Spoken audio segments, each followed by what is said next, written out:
You're listening to the WB Download, coming to you from Wieland Builders showroom in Studio 1C. We are a podcast centered around building custom homes, the customer experience of building a custom home, and a really entertaining listen from many great guests and interviews that may or may not have anything to do with building. I'm excited to share with you their voice and their stories that will enhance your idea of the custom builder world.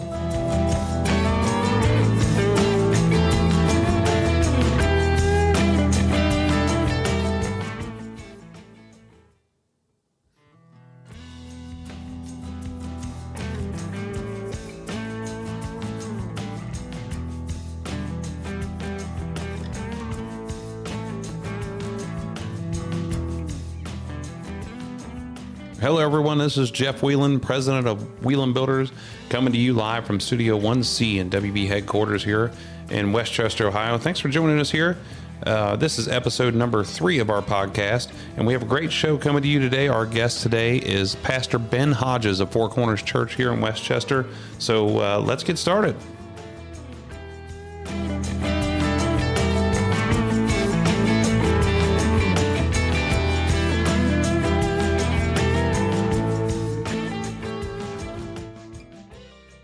All right, everybody. Hey, well, welcome. Today is Tuesday, February the 14th. This is our 3rd episode of the WB Download.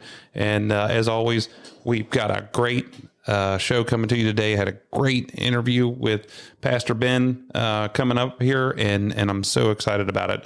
And I say I'm so excited about it because I am so excited about it. It's really cool for me to be able to get him in here and do that. So right now, let's talk about what's happening in the world in the second week of February. Hey, man, today is Valentine's Day. So if you've got a sweetie out there, you better be making sure that you're taking care of them. And hopefully you started listening to this thing at midnight the night before, and you have an opportunity to get over there and get your girl, get your guy something. Valentine's Day is not something that we celebrate huge in our house, but it's something great for the kids. They get a kick out of it. And of course, my wife and I, we do a little something just to show a little extra love on a day like today, more so than normal. But, Valentine's Day, sweetest day, all these days, it's a way to break up the year and just make sure that we have something else going on. But I'm going to quit talking before I dig myself a hole. But it is something. Make sure everybody knows that. It's Valentine's Day. Get out there and do something nice. So we're in the second week of February here. We've got about 10 different projects going on out in the field, different places, different stages. We're framing a great big one right now, and all the other ones are under roof, and we are in the mid stages or the finishing stages on a few. And, the finishing stages are tough, and especially when we're dealing with the elements outside, and we have to pick and choose a few days here and there where we can do things that the weather's going to stay decent. I think the weather in February is the true meaning of winter anymore. In the last several years, we've had it kind of easy leading up through November, December, and January, and then February hits pretty hard. So I hope that it's here and gone. Thank God it's the shortest month of the year, because we can get on to March and start getting into some other elements of the Ohio weather. If you don't like the weather, move to Ohio, because it could be different in the morning, could be different by noon, and it'll definitely be different by the afternoon. So right now we are in the last week of our basketball season. I coached 5th grade basketball. I coached 5th grade football, and I coached 5th grade basketball boys here at Lebanon. In Lebanon, Ohio. And we have 2 games left this weekend, and we're hoping to knock them out and move into our tournament and finish up the year strong. I'm really proud of these boys. It's one of the highlights that I do. I enjoy coaching. I really get a kick out of seeing the progression of the boys throughout the year as they start in the beginning, and then how they finish up at the end of the year, and how much they've learned and how much they've grown. And then we get to start all over again the following year. I really can only do that until they're in the 6th grade, unless I get invited to coach in the 7th, 8th grade and on up into their high school years. But I don't think I'm that great of a coach to be able to do that. I've really seen some good coaches in my life, but I do enjoy it. It's something that I do for myself and for the kids. So, hey, that's what's happening right here in this second week of February. not a lot going on because of the weather, not a lot going on in the industry. There's things that are kind of running its course, and maybe one day I'll have some breaking news to report, but that's what's happening right now in the world of Wieland Builders. So, hey, I want to bring in my next guest, and this is Ben Hodges from Four Corners Church here in Westchester, Ohio. And Ben is the pastor of the church, and he has been somebody who has been on my team. And what I mean by on my team, I have a team of people here at Wieland Builders who are excellent. I have my family who are excellent. And then I have Pastor Ben, Pastor Will at Four Corners Church. I have a small group at Four Corners Church that I'm in, going to church every Sunday. And there's a part of my life that I need to have this team of people in it that keep me as close to the path as possible. And you'll hear us talk about this probably. But if you draw 3 lines, and the center line is the path, and the 2 outside lines are the boundaries, I don't think I've ever been on the path. And I just have done the best of my life and didn't know it, but probably thinking I was going to be on the path. These people help me stay close to the path as possible. And the path is trying to keep, to be a good person, to be a good family man, to be a good dad, to be a good business person, to be a good leader in my company, to be a good leader for my customers, to be a better person in general, and every day try and improve that. And some people in this world think that they don't need to be a better person, and that's good on you. I think I need to be a better person. And Ben has helped me get there. The church has helped me get there. But you're going to find out today also what a pastor has to do with building houses. Why would I have a pastor on this show? It's not because I'm a Jesus freak. It's because I have some high respect and high regard for him, for the church, and how they've helped me in my life, but how they help me in this business, how they help me lead these people on our team, and how they help me be a better person around our customers. So, man, I'm so excited to introduce him. It's Pastor Ben Hodges from Four Corners Church right here in Westchester. Let's bring him in. Yeah. Hey. Hey, Jeff. How you doing? Doing great, man. Put my headphones on here. Wieland Builders. Wieland Builders. Here we are. This is us. Well, thank you so much for joining us today. I really appreciate you coming in and talking to us and being on here. It's a privilege for me because you mean a lot to me, and I think that and I kept thinking about, like, how you get excited in your heart to think about something and feel about something. And I'm like, how do I put this into words where people are going to care about it on a podcast? I'm like, you know what? I could probably just ask you like 2 questions and you could take it from there and I don't have to say another thing. I do like to talk, Jeff. You know that. I know. So I noticed after about 30 minutes, people start looking at their watches on Sunday morning. So talking's not the problem. I don't think so. It's a real honor for me to be here. I've enjoyed our friendship over the last several months and getting to know you better. And watching you take your work seriously and your development seriously is such a joy for me. And it's really, really an honor to be here. Well, thank you. Thank you. It's been years too, not months. I just want to make sure that people don't get the wrong. No, I get the I idea. met this guy last month and I think it's going to be cool to have him on a podcast. So yeah, I get it. So, I always want to tell people about my journey with you and not just Jesus and God and things like that, because I think that I wouldn't be in the position to be on that journey without you and Will and how that got started. And my family and I began to attend Four Corners Church here in Westchester, which is where you are the leader, the pastor and the king. And you're the originator, right? You started it. We did. We started in 2004. I've been in ministry since I was about 17 in an official, organized way. But in 2004, I was working at Cincinnati Hills Christian Academy as a chaplain and Bible teacher, and we launched this church in the fall. So it's been a while. Yeah, it's been a while. And I look forward to seeing your pride every year that we celebrate that, because it's so cool. And it's a good story. And I think we're going to get into that story a little bit. But it's a good story. And I didn't grow up in a church, and you know that, and maybe most people that know me know that. So I'm one of those people that probably just assume that I believe in God. You know what I mean? Yeah. Like where you're like, you believe in God? Yeah. Well, Sure. What does that mean? I don't know what it means. Right. I do now. I mean, I kind of know now, but following you and following Will and you guys being part of my team I call it, one day in our small group, we talked about the path, and it's not about keeping you on the path. It's about keeping you as close to the path as possible. Because you meander on and off the path. Right? And I think the path is not straight. Maybe it meanders too every once in a while. So that was a big deal. And so, with it's helped me with my business, with my family, with coaching the kids and doing those things. And it's just been great. So I have lunch with you or breakfast with you at least once a month. Yeah. I have lunch with Will at least once a month. And now me and Nick are starting to have lunch. And I love it. I mean, one of the highlights of the year last year, since we missed Eve, was when I just happened to be at church the other day and we had lunch with the whole staff. You got to hang around our staff table a little bit. It was cool. I mean, it was so cool. And we started telling stories and just going around. And I thought, you know what, this is something. When I left here, I'm serious. It touches me because I get so emotional in my old age. I don't know what the deal is, but I feel like you're part of something here, and it's so close and so cool. And I feel like you're the leader that puts that all together. I mean, you've got awesome people over there. We do, but that's one of the things. So I really felt like that, and so I get so much from.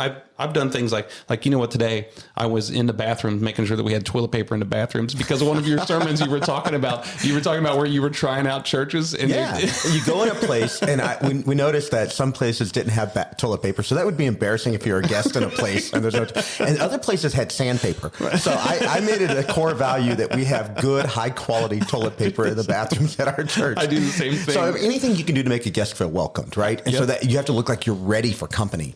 And this actually, Jeff, kind of kicks off what we've talked a lot about, which is church is not a business in its normal sense, but there's a lot of the principles of running a business and customer service that is directly connected to what we do. How do you make somebody feel like they're welcomed? Because if you show up at somebody's house, you're invited for dinner, house isn't clean, they haven't even started dinner, you begin to think, wait, this is an afterthought, or they don't understand the value and the time commitment. But if it looks like they're expecting you, right, then it communicates, you matter to me. And that's Absolutely. A big deal to us. Absolutely. And I can see that. And we say that about, architects have a saying that you might feel comfortable in a room and you don't know why. Might be the ceiling height, might be the paint color. In our case at the church, I mean, it's people welcome you. It's being in a good atmosphere. There's so many different things that come along with it. So it's really cool. And real quickly, the architect who has said that, he's right. You may not know why you feel welcomed, but somebody thought through why you would feel welcome. Exactly. And they planned it and they did the thing. And so when you're running a business, when you're doing something you care about in your family, with the ministry, in my case, you want to take responsibility for those things you can take responsibility for to make it likely that somebody's going to have a positive experience. Absolutely. Absolutely. So I take all sorts of things that you say and from your sermons and from what we've learned, and I apply them to my family. I apply them to my business. I apply them to our employees. And I'm like you, we walked around our building here today before we got started here today. And you're like a celebrity because I talk so much about you all the time. And that's humbling. I'll be honest with you. It's ooh, Ben's coming. Yeah, and don't believe the hype. Don't believe the hype. So they believe it now. They've seen it. So you're here. And I'm going to keep pumping you up here. And I don't think you're going to be able to leave the room because your head's going to be so big. I was going to say, I'm feeling it. I told you one time, I was listening. I've seen Anthony Munoz for years. I don't know him personally, but talking to different places, and he tells stories. Incredible man. Just a great guy. What a great story of his life. And I don't know if it was a priest or a pastor that he had with him all the time, but when he was telling a story one night at for the Nuxall ball fields that I think basically wherever he and Dee Dee went, they had their priest with him. I think is it a priest or it was a minister to them. And a lot of the significant events, especially at times of decision making, absolutely present. I think when they went to California and he was out there with them there, and when he got his first offer to play in the NFL, they gave him an offer, and he basically said, "Hey, I'm going to go pray about it," and went back and met with his priest, and that was it. And I was like, and I go around telling this story all the time. I'm like, I'm amazed. He's really religious. Yeah. And then after, and I told you this a long time ago, and after meeting you and building our relationship with you, it's not about being religious. It's about having someone like that on your team that you can rely on spiritually and to rely on just in life and to keep you on that path is so cool. And I related more to him, to what he was saying, because I have somebody like that with you, and I'm gonna keep saying with you and Will, because I'm afraid if I don't mention Will, he's gonna get upset. Well, maybe at some point, 2 or 3 years from now, he can have the pleasure of doing a podcast with you. But I'm for real. I mean, it means a lot because when I have somebody like you, I mean, we talk all the time and we do things all the time, and it's really cool. Well, it's reciprocated, by the way. What's cool for me is when we started the church, we did it for a lot of subjective reasons that are very important to me. But in an objective way. We did it so that people like you would feel like they had a place to come and engage, a part of life that is important, but is often put on the back burner. That is the spiritual side of life. And the Bible has this incredible phrase in it. It says, out of the abundance of the heart, the mouth will speak, and that the heart is the wellspring of life. So in our world, what's happening in here, in the inside, you can't see me now, but I'm kind of pointing to the heart. What's happening on the inside does have tentacles out to every area of life. And so our hope is that we can deal with the internal stuff and help people figure out what they're going to do with their life that God has given them. And we can't lead that. We can't make those decisions, but you are an answer to prayer for us, you and others. And there's, a few hundred of you guys, but this is why we did this, that people would come and they'd find joy here. They find hope here and they'd find purpose here. And so for me to sit here with you after now all these years of being your friend, it really is the culmination of a lot of great stuff and effort. And so as much as you're trying to build me up and you're kind with all your words, it really is a reciprocated thing. So thank you for that. No, thank you. I appreciate it. I think that there's when you have a mutual respect like that, and I've noticed that since I was a little kid, probably took me till I was older to figure that out, but it becomes a common bond, when you have that respect for each other. So that's our story. And we'll, as we go along, I hope people figure out what a pastor has to do with building houses because I mean, I really think that you helped me in different ways of leading these people and everything. So tell me, a little bit about yourself. I mean, where did you grow up at, and what was your childhood like, and how was it? I was born in Chicago in 1969. I don't remember that event, obviously, but I lived there till I was 11. And so I actually remember growing up we were on the west side, but in the city. And my father worked at a candy company called M&M Mars. Most people have had M&M. So my dad worked in candy. And when I was about 11, they moved us to Southeast Tennessee in a little country town at the foothills of the Smoky Mountains. Because M&M Mars had bought a factory there. Turns out taxes were cheaper and resources were cheaper, and it was better for them to be there. And it was off of an interstate. So anyway, we moved down there in total culture shock. But sometime when I was about 5 years old, my dad had a come to Jesus moment. And that set a course of our lives and had an impact on me, and is a big reason why I'm in ministry today.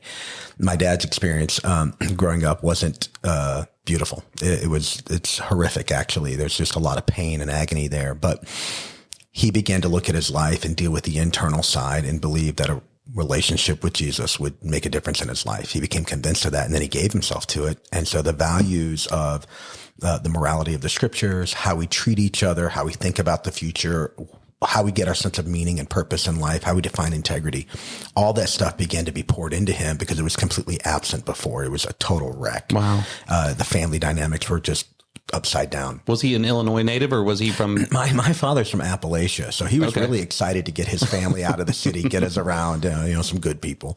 And so the fact that I'm in Ohio is almost exactly halfway between Chicago. So I don't know what all that means, but he had a radical life change from really headed towards destruction. And again, we could tease that out, but he was headed towards personal destruction and marriage destruction, but literally believes he was rescued. And then I was just old enough to see a real change. Again, I didn't understand it all. I mean, there was a definitive change in our family. Dad was home more.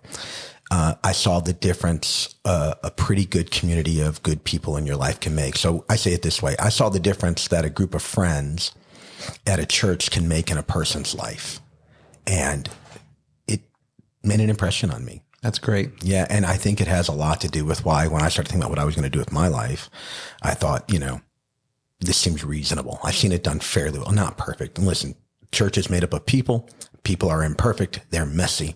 Church is messy. I mean, that's as simple as I know how to say it. But I saw what imperfect people can do in other imperfect people's lives when they're intentional and careful. Yeah. And I've just seen church done fairly well. That's cool. Yeah. That's really cool. So that's where I'm from. I grew up in Southeast Tennessee, a little town called Cleveland.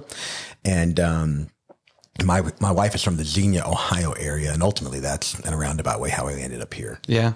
I always tell people, because I grew up in Ross and then I live in Lebanon, and people were saying, how'd you get all the way over to the east side? And I said, it's got something to do with a girl and some cows. So that's how I ended up there. And it's always about the girl, Yeah, it is. It's always about the girl. That's right. Yeah. There was a season in my life as it relates to church that I went because there were pretty girls there. And sometimes I feel bad about that. And I think, the Lord has his ways. He has his ways to grab your attention. Yes. That's good. So how do you become, in general, how do you become a pastor? But then how does Ben Hodges become a pastor? Yeah. Oh, it's a wonderful question. I thought about that question a little bit. How one becomes a pastor is, it's not a straight path. Typically though, what happens is you begin to wonder, is your life about something more than just you? And there's a lot of ways to answer that question. And when you answer it, even if you answer it like I did, yes, it is, there's a lot of ways to fulfill that answer. But for me, what happened in a very subjective way, I had a sense as I was trying to lean in with my faith that God wanted me to use my life to help other people lean in with their faith. How I arrived at that, I don't know. I've got a few experiences that probably wouldn't matter much to people. But in my heart over time, I began to think I should be doing ministry with my life. Yeah. I had respect for the people who were doing ministry in my life that are having a positive impact on me. I was thinking about what I wanted to do with my life. And somewhere around age 17, I made an internal commitment. Now, internal because I didn't say it out loud. It wasn't until I was in my first year of college that I was thinking in a more direct way, am I on the path I want to be on? And I made a hard decision at that point. And honestly, since then, I haven't looked back. Yeah. So somewhere around 19 years old, I made a verbalized commitment. And I said to my parents, I think I'm going to do ministry. And I promise you, my mom looked right at me and said, well, it's about time. We all knew you were. We waited for you because we didn't want to be the ones, kind of calling you into it. We were waiting for you. But that's really how it happened for me. I had this sense I should do it, that God would be pleased with that I could do something meaningful with my life, and have been doing it ever since. That's awesome. Yeah. So your dad was a pastor, or did my he dad continue was work not. at My dad worked at work Mars. My dad was just one of those guys like you built a church with. Yeah. A good man who believed in what we were doing and participated in serving and cutting the grass and painting the building and all the stuff it takes to, make a small country church happen. And, he just built that value into our family that God stuff is important, and you can put it off to your old, yeah, like a lot of people do, or you can start now and make decisions in light of your faith. And then hopefully when you're older, you look back and you feel joy over that. Sure. And so he was just one of those, the kind of people you build a church with. And he always had respect for people in ministry. And I think that helps, a young man think, is this a respectable profession? And I would imagine in some ways it's like a lawyer, right? Because everybody has the lawyer jokes, and everybody knows all the weirdness around preachers and TV preachers and all that. So, is it respectable? Well, it can sometimes not be, but if you're around people who generally value those things and they do it generally well, then your experience is that it is respectable. Sure. And so that's really what happened to me. Is it was really just a family value, and it then became for me a lifestyle. Yeah. So you and I talk a lot about the difference between being a pastor and running the business of a church. Yeah. And I think about the same thing as about difference between building a house and running the business of building houses. So what's a typical day look like for you? Well, let's get into the day for a second, but let's talk about that difference. So you and I have talked about the power of having a coach, right? Yeah. And so I've hired coaches over the years to help me work on being my best version of me. And we talk a lot about working on the business versus working in the business. Yep. And so, again, church is not a business. I'm not trying to maximize the bottom line. I'm trying to make change to lives. But in order to do that, I've got to have a revenue stream. We've got to manage expenses well. We've got to be able to project and plan and do project management. We have to have good customer experience. All this stuff matters. I never knew any of that at all. I think in a naive way, when I was a young man, thought I would preach a little bit. I'd help people a little bit. I'd pray with people a little bit. I'd go to the hospitals. I'd marry them. I'd bury them. And at the end of my life, I'll look back and go, I didn't realize how complex it is. And so I was given by my coach years ago a book called The E-Myth. The E-Myth is the entrepreneurial myth. So the hair cutter, who's the best hair cutter in the salon, gets the idea one day that she should be a business owner that cuts hairs. And she's the best hair cutter by far. She's got a client list and a waiting list to happen. And so she launches out and launches her business, scrapes up the money, makes it happen, and realizes that cutting hair is nothing at all like running a salon. Right. And so a builder can build a house. The same thing happens in a church. So my day, and Monday through Thursday is our typical office week. My Monday through Thursday looks an awful lot like running the business side of church. And engaging people on the pastor side. So in simple terms, pastor is about the people engagement, the care and the development of people. The business side is what are the systems that allow us to do that consistently well over time, as opposed to a lot of energy here, but then maybe not a lot of energy.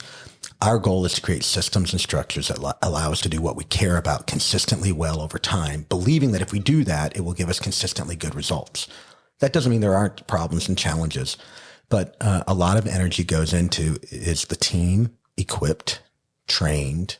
Do they have good role understanding, clarity of their role? Are there appropriate accountability structures in place to make sure that things are happening? And if not, we're catching them at the right time. I do a lot of that. So my role breaks down primarily into, I spend a lot of time preparing a message because I don't want to waste people's time. So that gets an inordinate amount of my time. I spend a lot of time managing the staff. I used to do all of it. Now I do a portion of it. I spend a lot of time trying to engage people as well.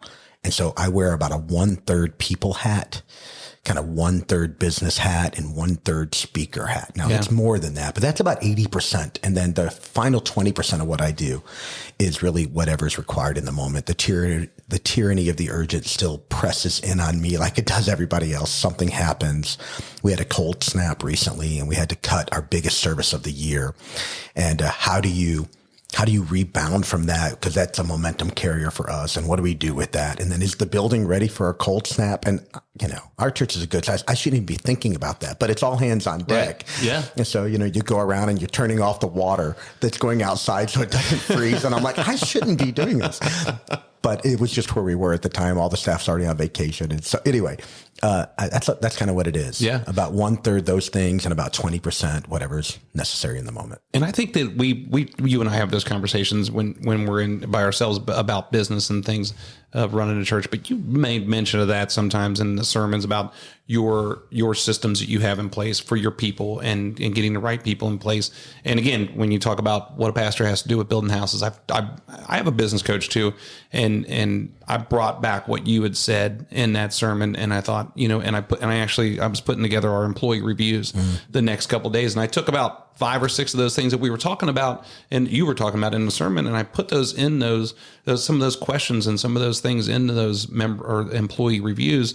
And I was like, man, that was really good stuff, and I just keep always applying it to my life. And I think it's important. It's interesting to hear that because a lot of people think that when you talk about faith is this other part of life that's over in the corner. But I have found if you think about it robustly and deeply, it actually, again, reaches out into all this stuff. So when I talk about having a system, my coach taught me a system. You ready for this? It saves you stress, time, energy, and money. So there's your system, right?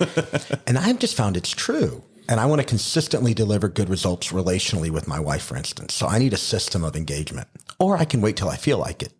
But I'll be honest, I'm a little selfish if I'm not careful. Yeah. And so my selfishness will lead, or again, the tyranny of the urgent will lead. But if I have a system, then I can consistently give us our date nights. I consistently can be available for family dinners when we're doing them. I can consistently show up. And consistency in the good stuff over time produces good fruit. That's a biblical concept, by the way. Good seed planted in good ground produces good fruit over time.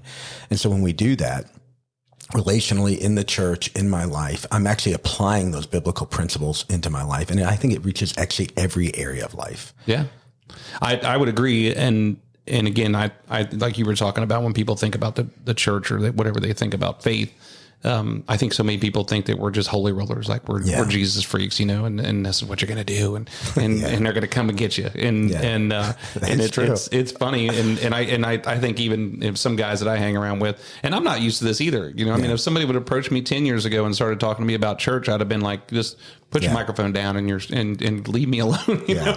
And I've got buddies of mine that are like, don't start talking about church around Jeff. He's a holy roller. And I'm like, I'm not, Although I do recall, I don't know if it was the first, but one of your first weeks in, we had a small interaction and you still had that kind of look in your eye, like, do I belong here? Right. Or do you realize the building might fall down because I'm here? For sure it did. And that happens all the time. And people actually start thinking often about faith when they're in times of transition, tension, or some kind of turmoil, which is awesome. That's exactly when you should think about it. Other times, people are just, they have a brain idea that kind of strikes and they want to lean in. But believe it or not, the Lord uses all of that stuff to get us thinking about the stuff of life. And when a person comes to a church, if they're always only talking about heaven and it never actually becomes practical, then it's difficult to relate to over time. So we decided when we started the church years ago that our goal would be to be thoroughly, we're Christians, so biblical,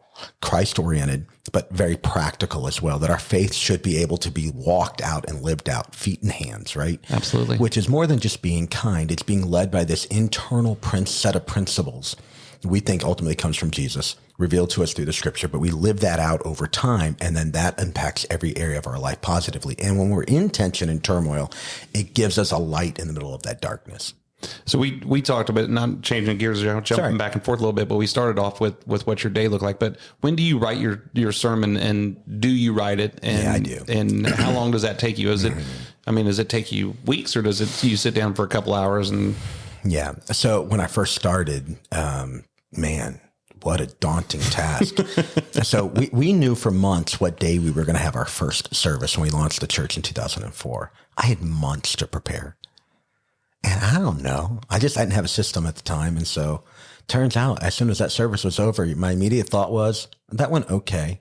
Dear God, I have 7 days. Right. It's like Saturday Night Live. I have found that Sundays come around every 7 days. So I've got to, I had to develop a system, believe it or not, of how to get after this. So the answer is pretty static for me at this point. I've been doing this for a while now. So I start planning about a year in advance topics that we think we want to deal with. When I say we, I engage the team. What do you guys, and you made the point, we have a quality team.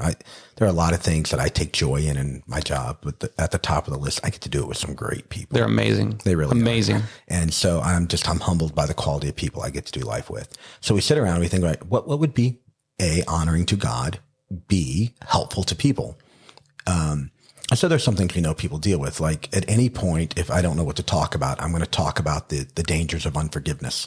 Right. if I have nothing in the well, the bottom of the well is, because everybody has hurt in their life that they're working through. So there are some things, you have to deal with. We're going to talk a little bit about heaven. We're going to talk about a relationship with Jesus, obviously a lot. But there are some things in life. So we look at a calendar over the course of a year and we say, in this season, it might be good to talk about this.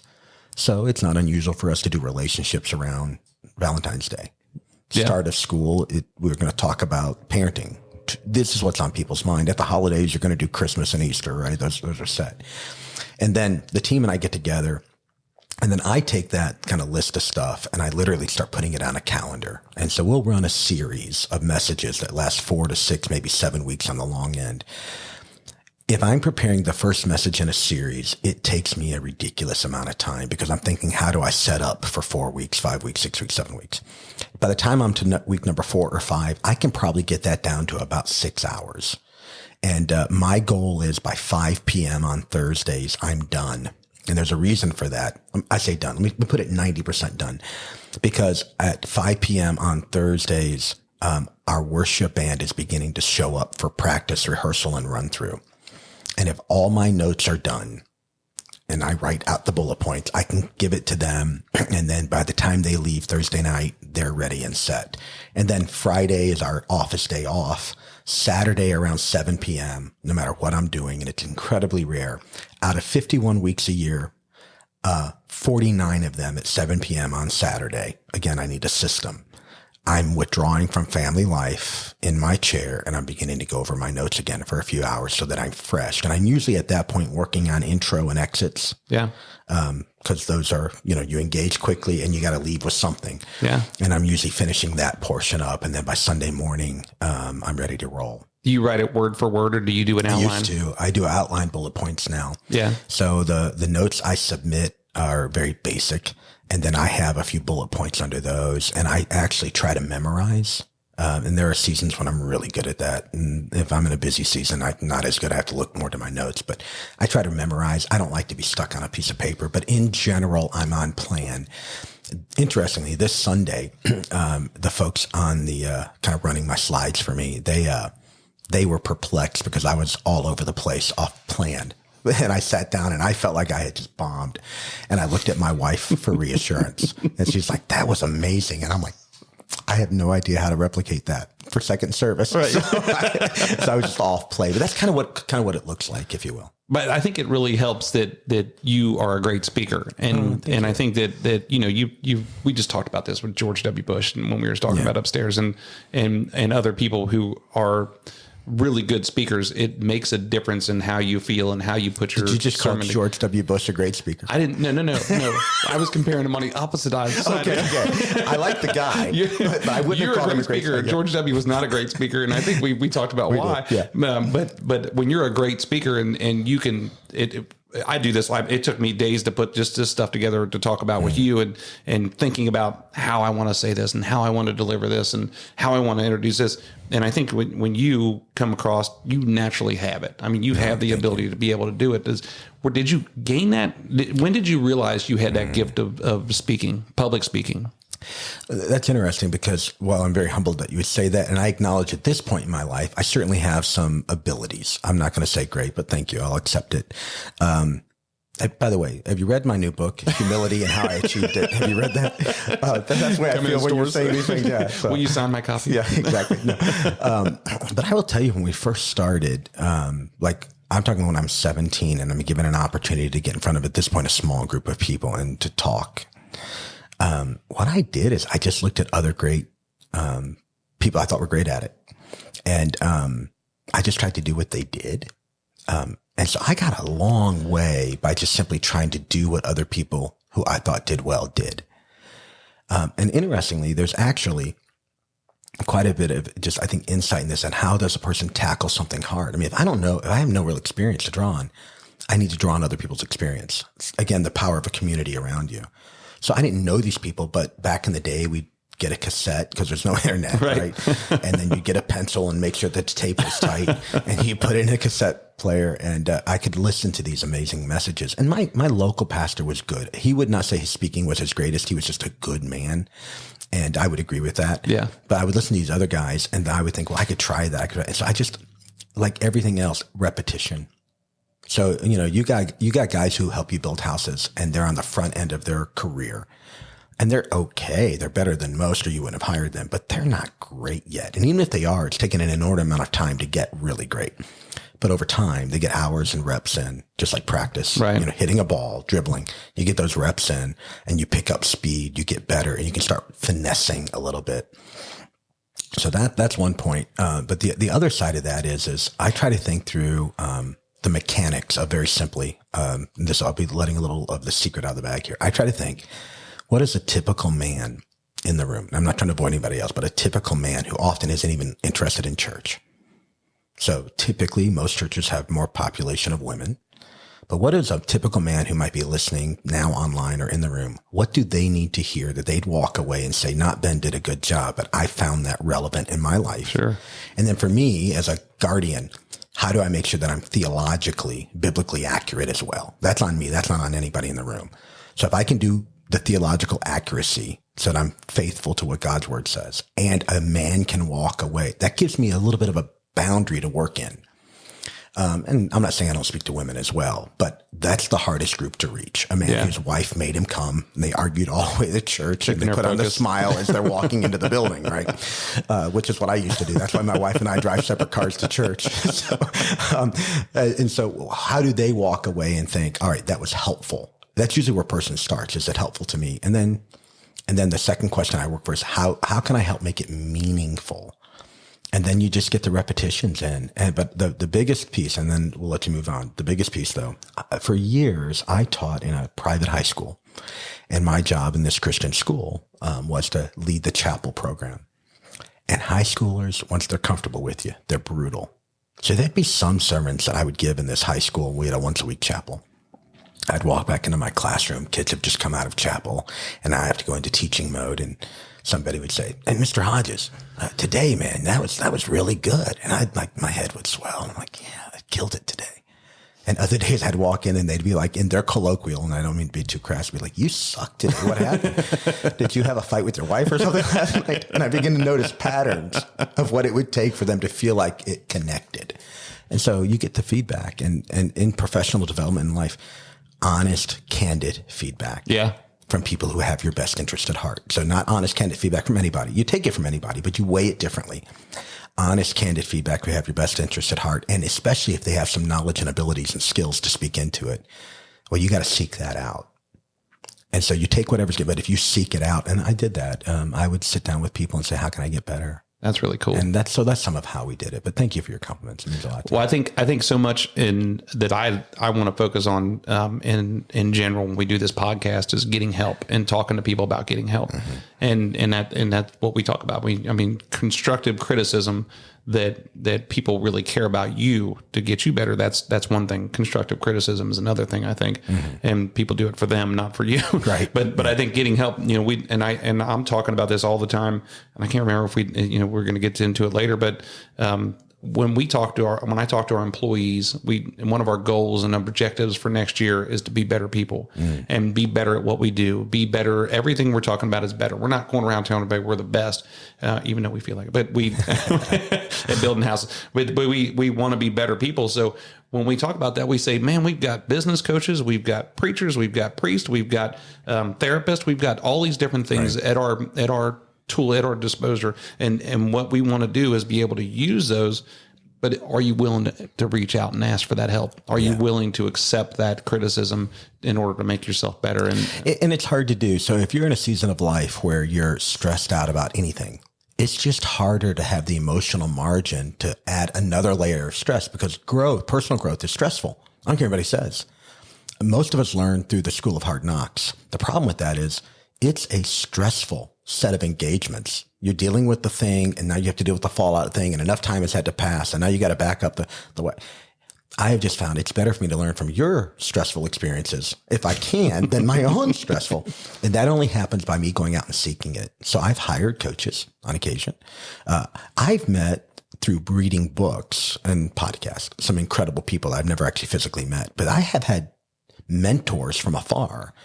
They give me access to their intentional, well thought out stuff. Now, there's some junk out there as well, but I can read a book. I can pick up something, but again, I got to make the time. If I wait until I feel motivated, it's usually because I'm under stress. So I have to have a system of engagement. So there has to be a regular reading schedule for me, a regular time where I'm sitting down and doing some personal evaluations. I've just come through that. At the end of every year, like a lot of folks, I ask some pretty hard questions of myself and others.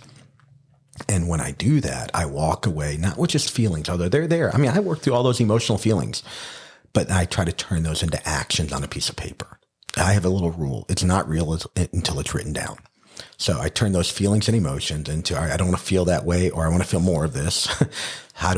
What is a plan I can put in place to do some of that? And it's interesting. You say we want to be better people. One of my mentors from afar, I never met the guy, Drew and Kathy, Chick-fil-A. They crush it as a business model, right? He said the way we do better businesses is we just get better at what we do. Yeah. Like you don't get bigger, you get better. And when you get better, your capacity increases. And I love that model. It's true in life. And so as I get better at conflict, and there's a good way to do conflict. You can't avoid conflict. It's always going to come. I need to get better at that. But there's a way to engage conflict well, and there's a way to engage it poorly. And if you consistently engage it well, you're not going to avoid the conflict, but you can come up with better results over time. Results that leave relationships intact even as you resolve some of the issues. And then you learn that sometimes some problems don't get solved. There are tensions to manage, not problems to solve. And so, but none of that knowledge comes natural to people. I learned that from sitting in rooms, sometimes paying big dollars to have people who are doing it better tell me, here's what I do. Think about this. And if I think about all the hours I've spent in development and all the money I've spent, it's ridiculous. And I've only retained a small portion of that, right?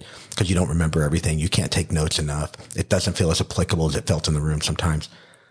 But the part I have retained has made all the difference. Yeah. Right. And that's a big deal. Yeah. And I've had the good fortune to be surrounded by a handful of people who believed it was their job to help make my life better. I've worked for some pastors in my early life.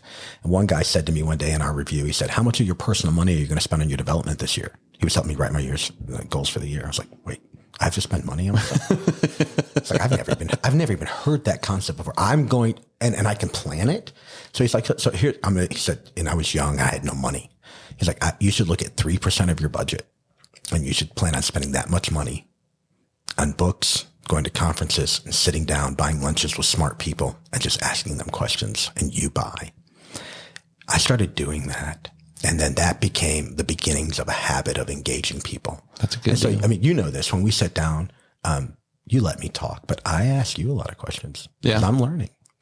I think you are a owner operator.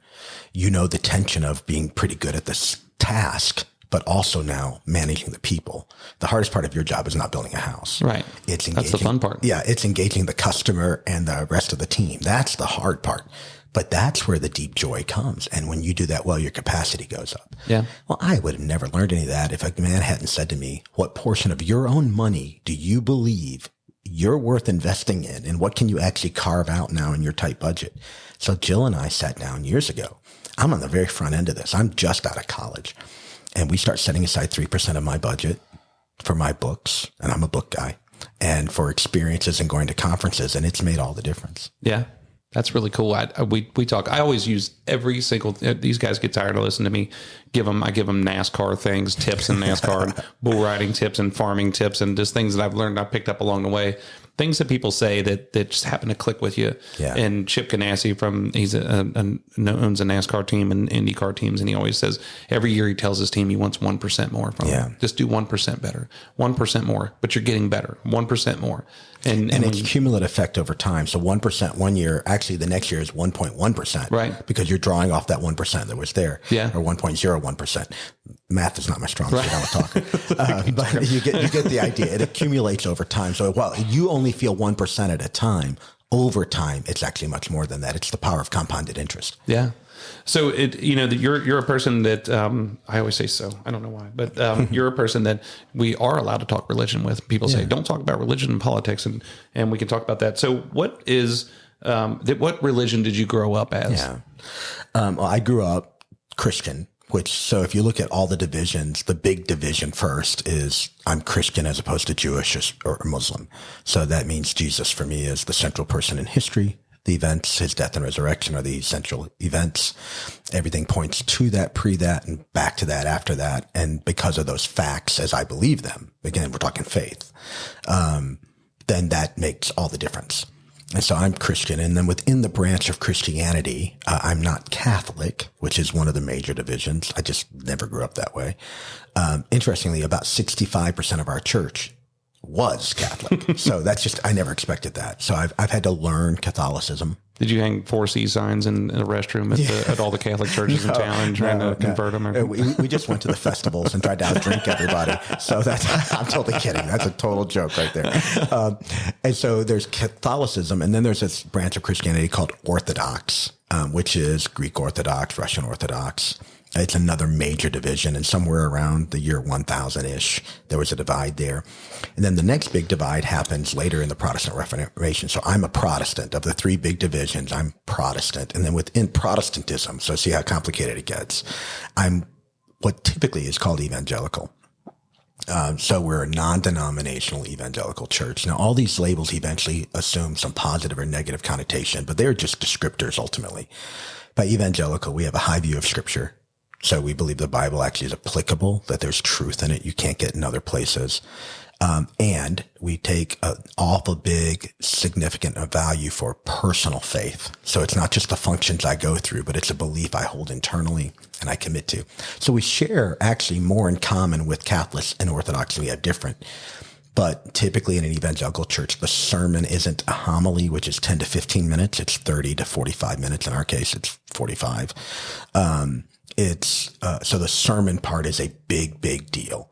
And then there's the expectation of you leave your week and you live your faith. So I don't punch a card on Sunday morning and God goes, good job. No, you actually do a good job when you take what's happening on Sunday, which propels you and launches you into the week. So Sunday is the first day of the week. It gets you ready for the rest of the week. Okay. And that's some things that are somewhat unique to evangelicalism. And within that, we're not a part of a denomination. We're a standalone Christian church. So we're an independent, non-denominational evangelical Protestant Christian church. Holy cow. I know. It's crazy. I had no idea. But there's 2,000 years of church history. So there's a lot of room for it to grow and change. So I thought we were just 4C. Yeah, we are. Yeah, just 4 quarters. Yeah. So and I ask these questions because like I always tell you, I don't know. And what's the what's the difference in Catholic and Presbyterian and Lutheran and all these? Are we all believing in the same thing, taking a different path to get there? Essentially, yes. Now, if you're hardcore one of those, and you hear me say essentially, you get a little offended. But the thing that all Christians have in common, and again, we all agree more than we're different, but our differences are what make us unique. So like you're a man like a lot of other men, but it's what makes you unique. It's your height, it's your size, it's, your abilities that makes you a unique person. So we focus on those. So, we are much more like Catholic, Protestant, Presbyterian, Methodist. We have so much more in common, but so much of the church over 2,000 years divided over the way you did church. And that's really mechanically what's happening. The theology, there are some differences and some of them matter, but mostly it's the mechanical way by which we do it. And so our church has a structure that looks more like an independent church versus, say, a structure that's governed by an office, maybe in another state, and we've got to follow that. So that's really, but when it comes to basic theology, every Christian believes Jesus is the central person in history. Orthodox Christian, which means kind of like tied to the history, believes he literally lived. He's not a figment. He literally died. He literally raised again. Most people believe you have to have some personal commitment to that to receive all the benefits of it. I say most because again, we're talking over 1 billion people. There's no way to define it. So we actually, we're not ashamed of the word Christian, but I quit asking people, are you Christian? Because that can mean any number of things. You're Christian because you're born in a Christian nation. You're Christian because you're not Muslim. You're Christian because you went to a. What we say to people is, are you currently following Jesus? Are you trying to model your life after what he taught and preached? Are you trying to be in an active relationship as revealed in the scriptures? If so, thumbs up. If not, and you want to consider that, we want to do our best to help you do that. Yeah. And again, it gets past some of the discussion we're having here, which is very important. And actually, I love this stuff. We could spend 4 hours here. I ain't going to lie. I love this stuff. I'm a geek about it. But most people, we just try to cut through the fluff and say, right now, are you doing your best to follow the life that you believe Jesus is calling you to? And if so, we want to help you with that.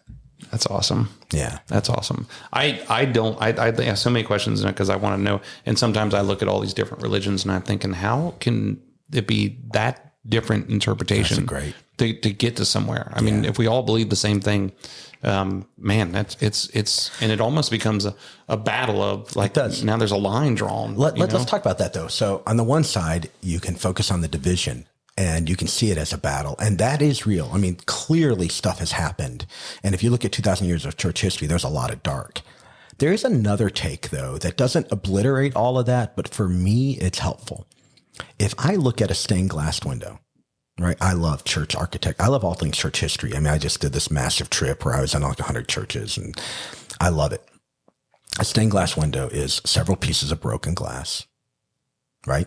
Odd shapes, sometimes intentionally, but they take that broken glass and an artist puts it together, literally has to shape the metal, spot weld it, get it together.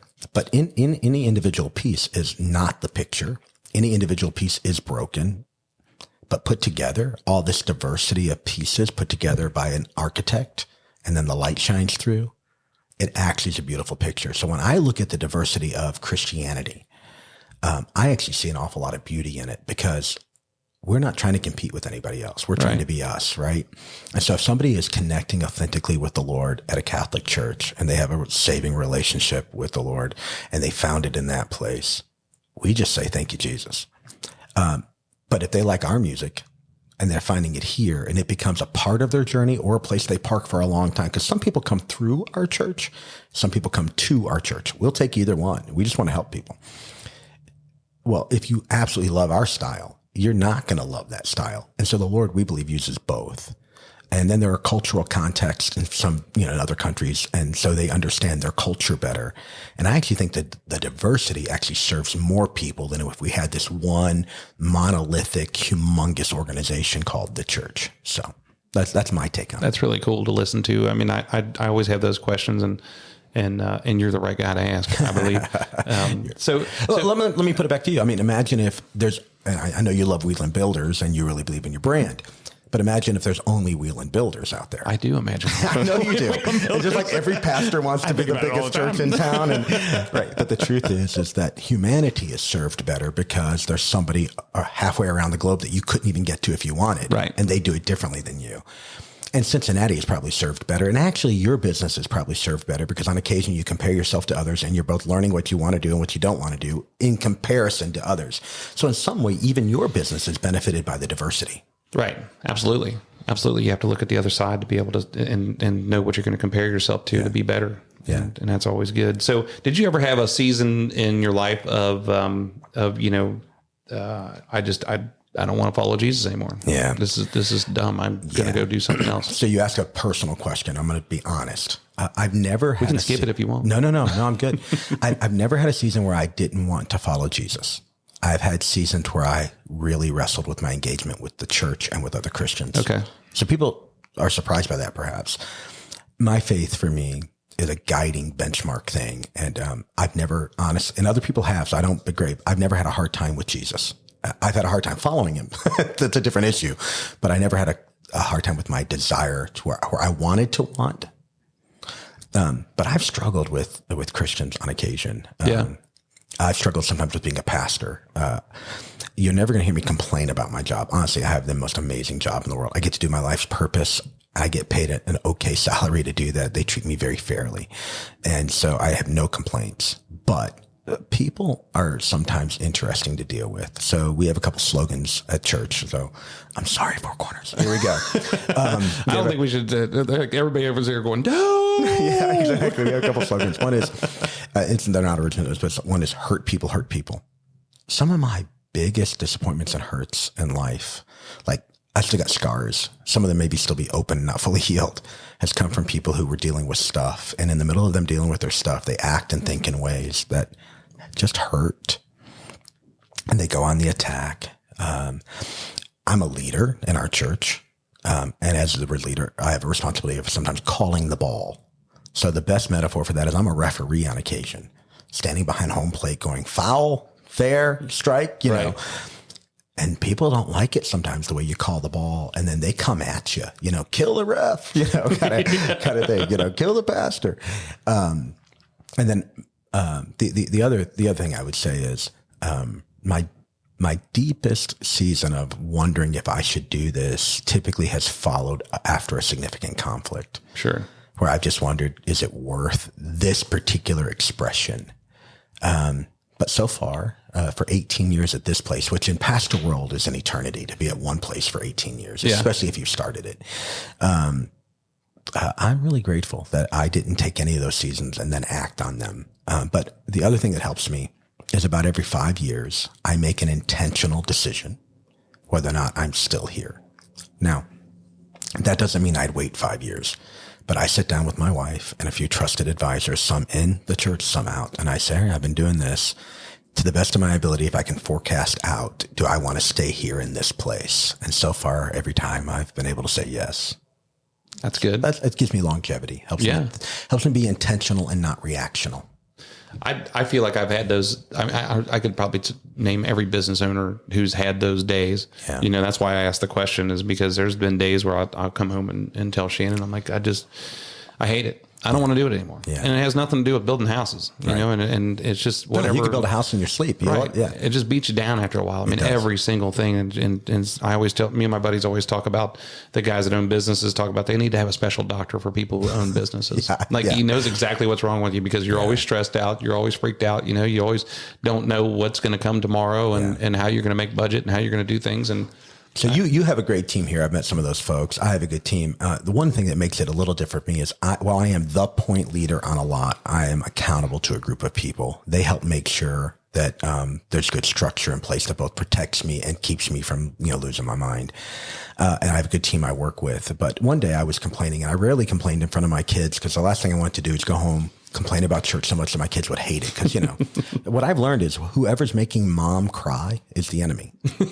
So if I go home and my wife's upset and I'm upset, then the church becomes the enemy, and it's counter to what I want for my kids. So we kept it. But one day, the kids are older. This was just a few years ago, actually, like 3 years ago. So one of my kids is like 20 years old, and I'm just out loud complaining, talking, verbally processing, being a little silly and loose with my tongue. And my son looks at me straight on. He goes, Dad, and it's not original to him, but it's the first time I'd ever heard it. He's like, Dad, if you want everybody to like you, sell ice cream. You're a leader.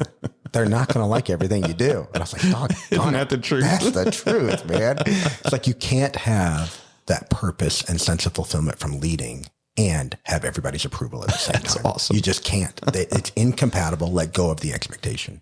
That's a good way to put it. Yeah. That's a good way. And I like ice cream too. So Yeah, I probably wouldn't make it as ice cream. So what do you want your legacy to be in life? Oh, yeah. So that's a big question, right? Because in some sense, that's the ultimate question. So let me go negative first. I don't want to be successful and then turn around and realize I defined success the wrong way. So somebody said it this way. I don't want to climb the ladder of success and realize the ladder was leaning on the wrong building. So how do I personally define success? And I steal this from a guy named John Maxwell, who I've had the privilege of meeting. He's incredible. He's a leadership guru. I've read everything he's ever written. John Maxwell says, for him, the best definition of success is you have the people who know and love you the most. So they really know you and they're deeply committed to you. The people who know you the most love and respect you the most because they see the real you over time. That's good. So that would be where I put number one. So that is my wife, Jill.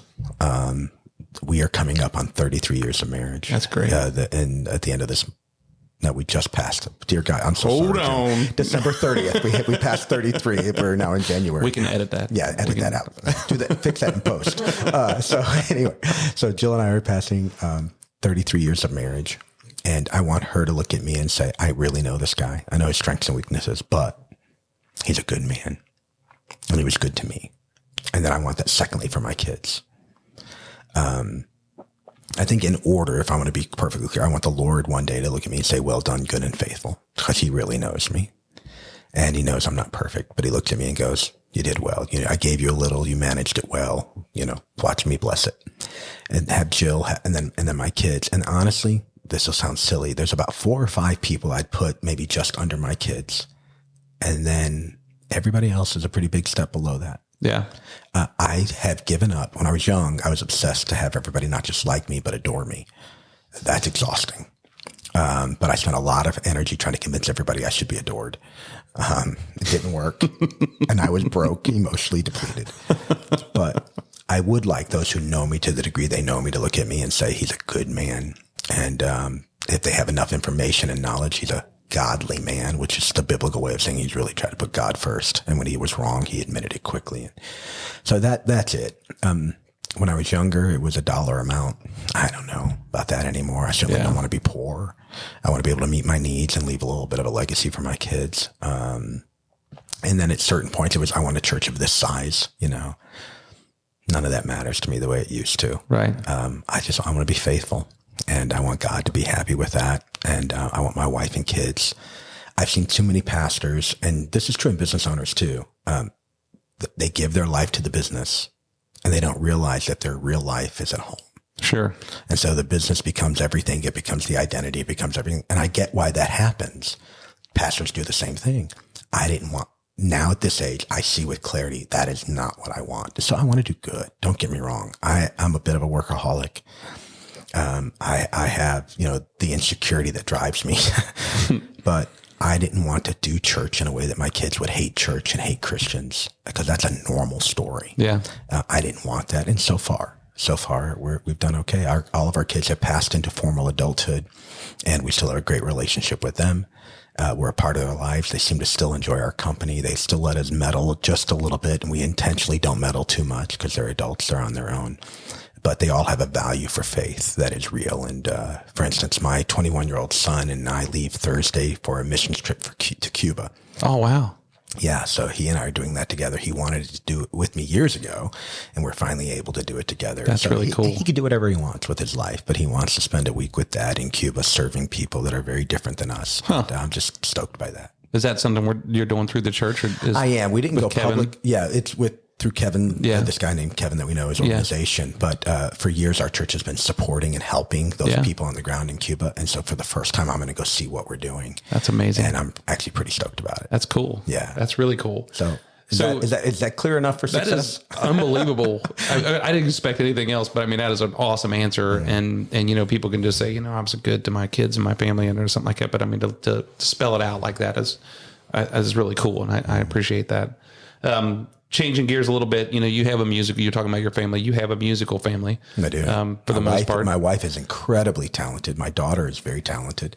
My son is talented. My other two sons, they can sing well. Believe it or not, I'm low man on the totem pole. I'm wondering, where do you fit into this? I don't. Do you play any music? Do you sing at all? No. In fact, I'll be honest.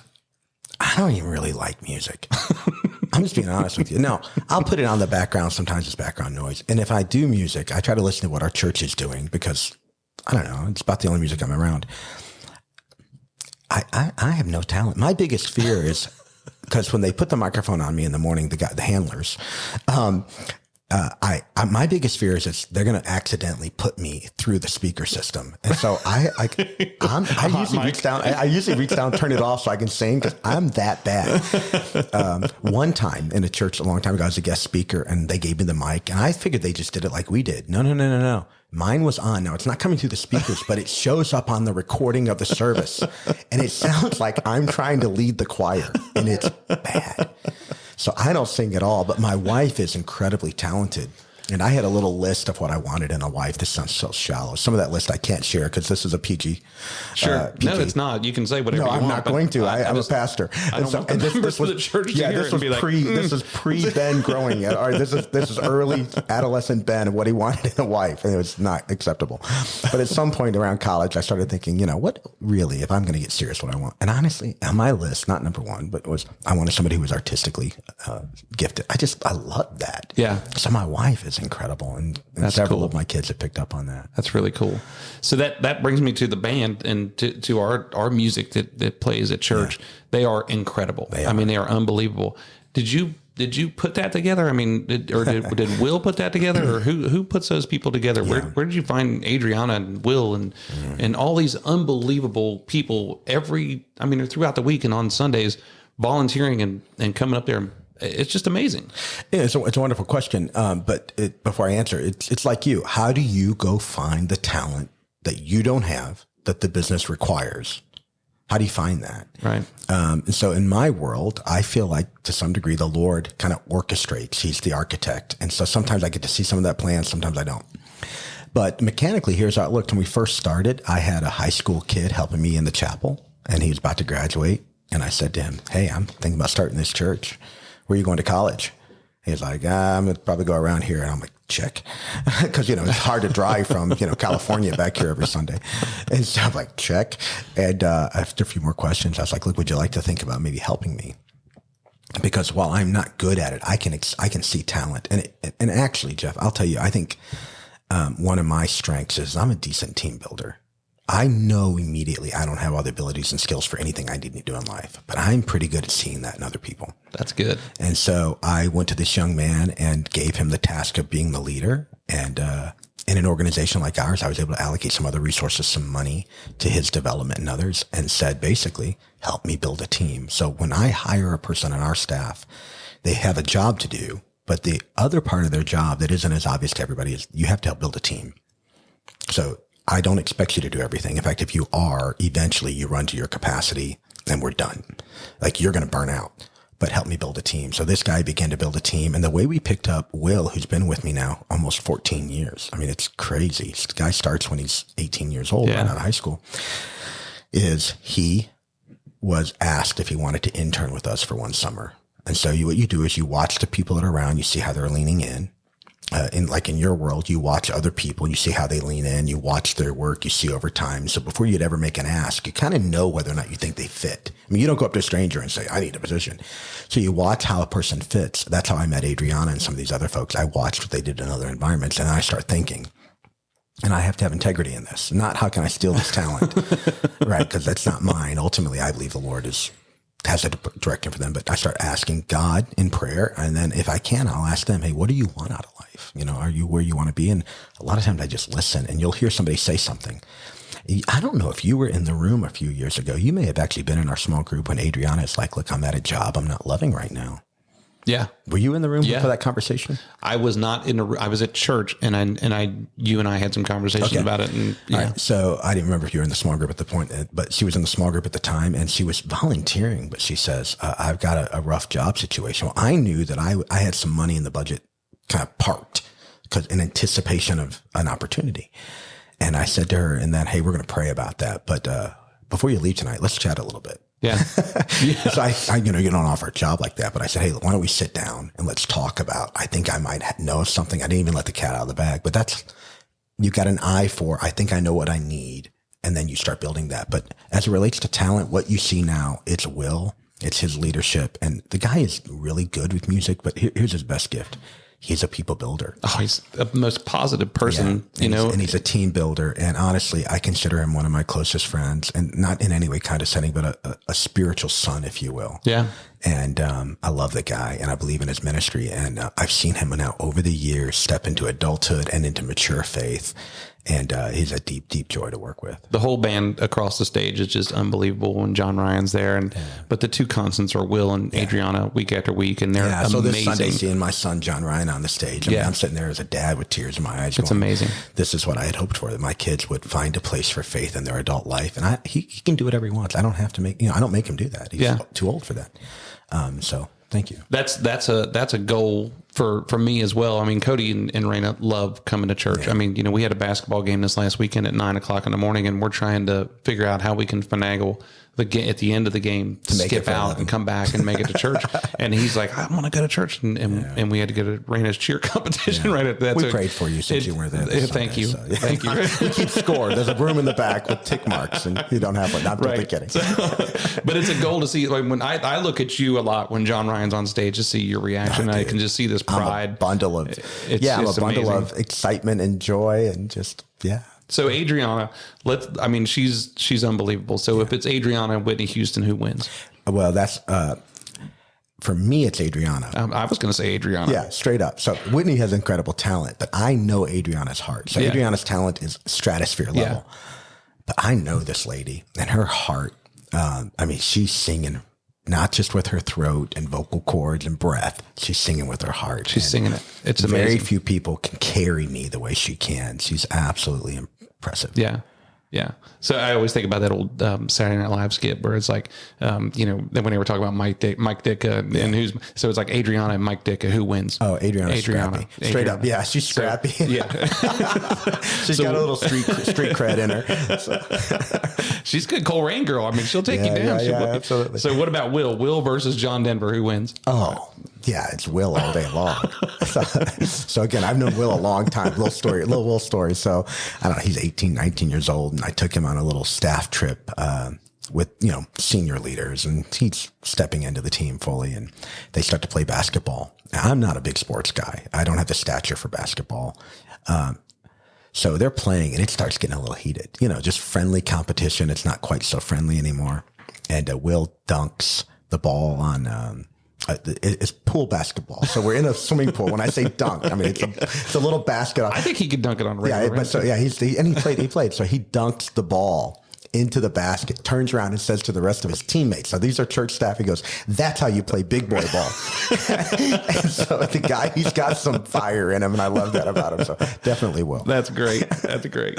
So let's bring it to the end. I had so many different things I want to talk about with you, and we could keep going, and we want to have you back because this is not a short term thing. And I just, like I said, I think we could sit here and talk for hours and hours, and it's been great. But so I went out and got this lightning round of questions, and I asked your wife. This is the only thing I'm nervous about. But let's roll. Well, they were easy. I was really let down because I really thought that they were going to throw us something that was just going to throw you off because I'm like, ask him something you've always wanted. Well, it's interesting because I have a process you don't know about. Before I preach, I usually call your wife to see what I need to say to make sure it hits you. You know what? I was going to bring that up, and that was one of the things I skipped. I can't tell you how many times, and this is true, I skipped over it because we were looking at time, but I don't care if we sit here all day, but Leanne gets upset if we go on more than that. But I can't tell you how many times that you have been preaching something, and I've told you this, and you thought I was kidding, that I was thinking about during the week, or I was thinking about during that day, and I had it on my mind, and you preached about it on that day, and it just about, I couldn't believe it. And it helped me. Shannon has never called me. Right. I never called Shannon, just to be clear. That's a total joke. But see, that's the one difference I have.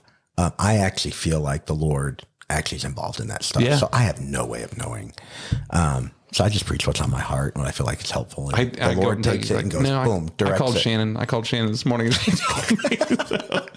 So Jill, your wife, she asked 3 different questions, and I'm going to pick one. But I think she was laying out a Christmas list here. I mean, her first question was, what do you like about Waffle House so much? But I think you and I had talked about that. But why don't you give me the answer? Well, I do about 80% of my meetings at the Waffle House close to the church. There's 2 reasons. One is everybody there who works there knows I'm a pastor. So I can meet with people. And I just have this thing about transparency. I'm not going to have secret meetings with anybody. Yeah. I'm not going to do anything privately. I'm careful about engagement with the opposite sex just in my role. I'm just not willing to risk anything. Right. So I meet at Waffle House because they know who I am. They know why I'm there. They know when I'm there. I'm there to do typically church meetings. And so I'll stack 3 to 4 in a row. I'll sit there for 4 hours and I drink a $2 cup of coffee because I'm cheap. So, but the other thing is, honestly, they're my people. I love those people there. I really do. I've gotten to know them, and it's not unusual for them to tell me what's going on in their life, and I get to pray for them. And that's cool. So much of my life is at church. I'm talking about church people. Waffle House is the place I go where that's not my normal community. And honestly, I love it. That's cool. Now, that's really and the good. food is okay, but I don't eat most of the time. Right. Yeah, I just drink $2 coffee. I always feel like a hog. I've got stuff hanging off my mouth and I'm eating over there and you're just looking at me drinking coffee and I just don't know what's going on. So her question was, who is your favorite author for theological studies? Yeah. So he's not a pure theologian, but he touches on it a lot. A guy by the name of C.S. Lewis. Okay. So he passed away. Interesting. Same day JFK was shot. We were talking about JFK earlier in our conversation. Same day. They died same day. C.S. Lewis, Aldous Huxley, and JFK, they died the same day. And that was a bad day. Yeah, it was a bad day. So he wrote a book that I was introduced to in college called Mere Christianity that gave me the ability to use my brain and reason and faith in the same space. That was an eye opener for me. And he did it in a way that connected, and I've devoured everything he's ever written. That's and cool. I find a lot of help out of him. That's good. Pastor Will at the church there, he asked a couple different questions, but one is, what is the hardest part of your job being a pastor? Mm-hmm. It's the hardest. It's the hardest and the best. It's the people. Sometimes, like in the last 3 weeks, we've had an unusually high number of sicknesses, life-threatening things, and funerals. It just rips my heart out. So I go to the hospital, and I think the Lord helps without a doubt, but I can't fix that, but I want to. And I love these people. And I'm so honored that they would let me in at their darkest moments, but it is a mantle that is heavy. But I'm honored to do it. Yeah. Yeah. I can imagine. And what is the one thing that you would tell someone who may be listening right now who's not religious about Jesus? What was your one-liner that would get them? That's great. I would say actually truly investigate. So in my opinion, it's the most important thing in the world. I think everybody thinks to some degree matters of belief are important. So do your actual own investigation and come to your own intentional conclusions. Spend the actual time and energy on it and then make an informed decision. Yeah. And then when a person does that, it's out of my hands. I find most people who actually do that are surprised by what they find when they actually spend the time and do their own research. That's a good answer. Because you don't want to just listen to somebody. I deal with that, believe it or not. I deal with that a lot in our business where it's not the same, but it's kind of the same. Where somebody will come to me and I'm supposed to be the professional. I'm supposed to be the one that knows it. And they'll say, well, my brother-in-law plays pool with a guy on Tuesday nights who knows a guy whose brother is a heating and air conditioning guy. So a lot of people think they have opinions about Christianity and about Jesus, but what they really have is an opinion about a church that they know about, either personally or through somebody. And that's fine. I'm not saying that can't be part of the conversation, but what are you going to do with Jesus?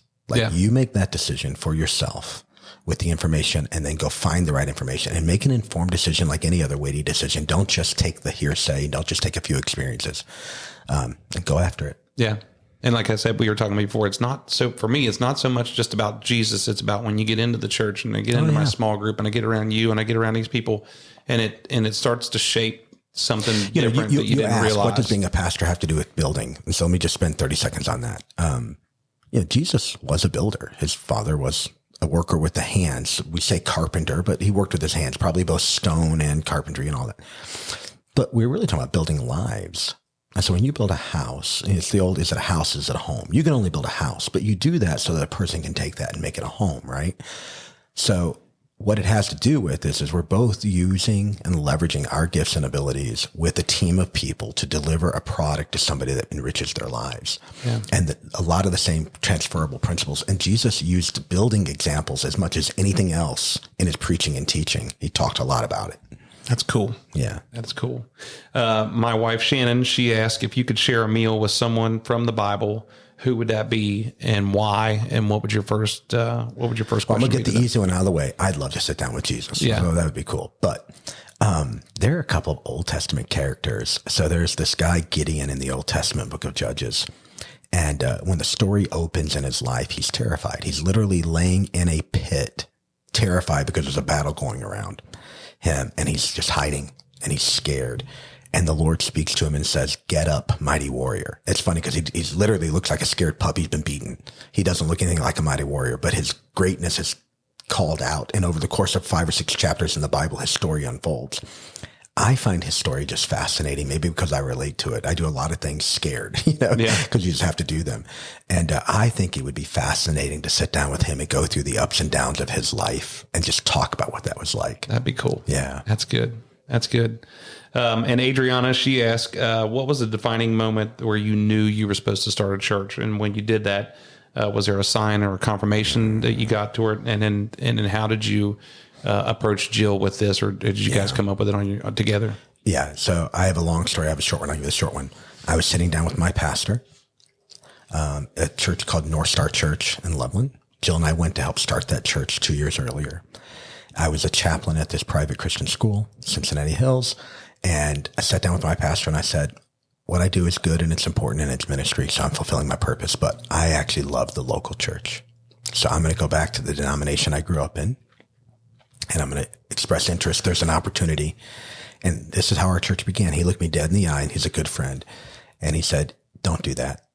You could, and you'll do fine. And then he said to me, I'll give you, and he names a ridiculous amount of money. I'll give you this amount of money to go where you want to go in the world and start a church. I believe in you.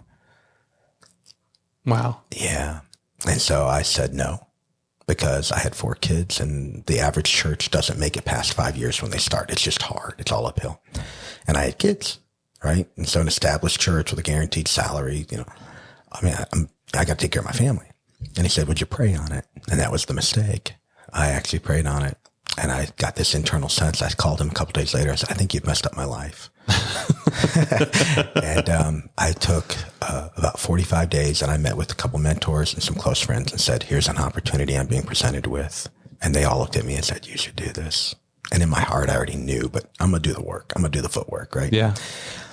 And my wife said, I believe this is your call. And whether it works or not, on the outside, I'm with you through it. That's really cool. Yeah. So that's how we did it. That's unbelievable. Yeah. And here we are 18 years later. 18 years later. And I get to do life with people like you. And it's a great privilege. Yeah. I mean, for me, I know that there's plenty of other people out there, but I'm grateful that you did that and that we're here. And, that my wife and I were able to join this, our family was able to join this church so many years ago and just be a part of it. So thanks for the time today. This was fun. Man, no way. Thank you. I'm so elated with having you here. And just, when my dad and I had this conversation a couple of weeks ago, and it's like, what do you feel like when you pull up to this office? And he's like, I really feel proud. And I said, I do too.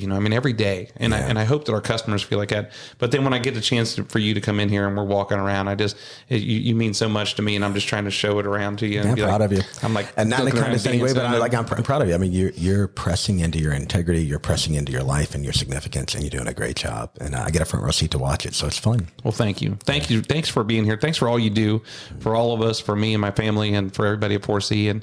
And like I said, I really hope you come back and we have more to talk about. And I'm sure that we can find something to talk about. We can. Thank you so much. Thank you. Have a good day. All I have to say is, wow. Thank you again, Pastor Ben Hodges, for being here on this show. It means the world to me. It means a lot to me because I have such a huge respect for him and look up to him, and I rely on him. And to have him here doing this interview with us was really cool. And I hope that it opens up people's eyes to see that when you go to church, I keep referring to this and saying you don't have to be a Jesus freak, because I see probably the way I looked at it for a long time is maybe you're a little different. I don't know what the deal is, but when you get into a church and I hope that if you are looking to get on a path to Jesus, get on a path to better yourself, that there's a Ben Hodges out there in your world that you can meet up with, that he can make you feel comfortable and do some good for you, that there's a Pastor Will out there in this world, that there's a Four Corners Church out there in this world for you. And if there's not, it's not the end of the world. But man, I hope that if you get on that path, you can find somebody like that. It's just really cool to have him here. I think one of the coolest things that he said was, when you're talking about your legacy, and the worst thing that could happen is if you end up climbing the ladder to success and finding out that your ladder was leaning on the wrong building. And just a man of words, and he's a wordsmith, and that thing, that one right there lays on me. So once again, thank you, Pastor Ben Hodges, Four Corners Church here in Westchester. Thank you all for listening to the WB Download. And remember that we are coming out on the 2nd and 4th Tuesdays of every month. Make sure you subscribe to the WB Download wherever you get your podcast from. We are on every single one of them, I hope. And if not, you can go to wielandbuilders.com. That's www.wielandbuilders.com. And if you have any questions, or you'd like to be a guest on our show, or throw some topics our way, you can email me at wbdownload@wielandbuilders.com. That's wbdownload@wielandbuilders.com. We're looking forward to coming to you next in a couple weeks here. And I'm not going to refer to who the guest may be, because it might be me. It might be somebody special, because we're all special on this show. And we look forward to coming to you again. Thank you, everybody, for listening, and we'll talk to you soon.